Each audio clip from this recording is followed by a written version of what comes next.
Hey, what's up? We're Steel Panther. You're watching Fuse on Demand. Get it when you want it. Don't die. The fudge has been won.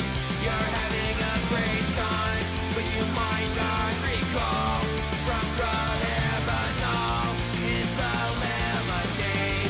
Cokie homemade. No, we're not going to see anything anytime soon. I've been I haven't been inspired by many things.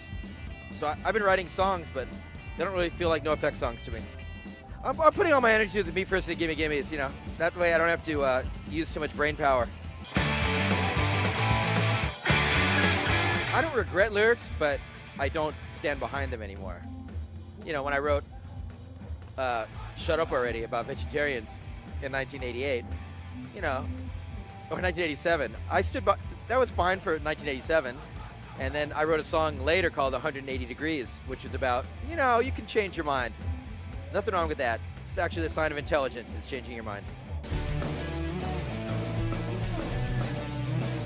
I first put out a NoFX record in '87 when no one else would put our records out.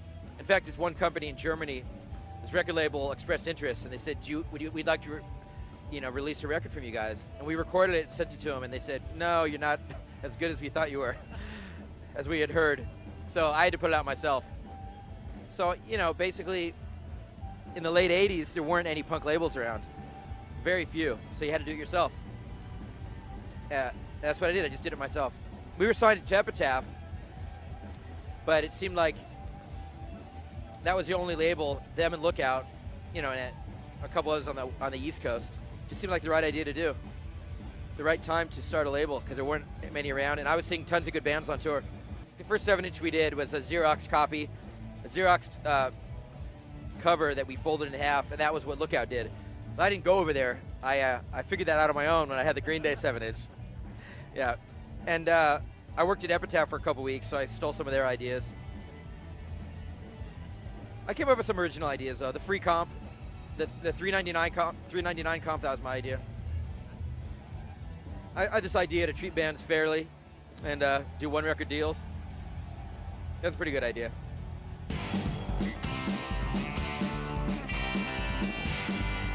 No Use for Name.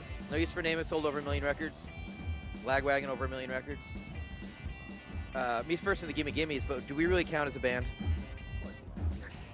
But it's funny because bands like No Use for Name and Lagwagon have sold triple what Against Me or Rise Against have sold. You know, which is surprising because those bands are real popular now. But in the 90s, those other bands were real popular and people bought CDs. High standard from Japan. We just exported hundreds and hundreds and hundreds of thousands of records to Japan and dozens in the US.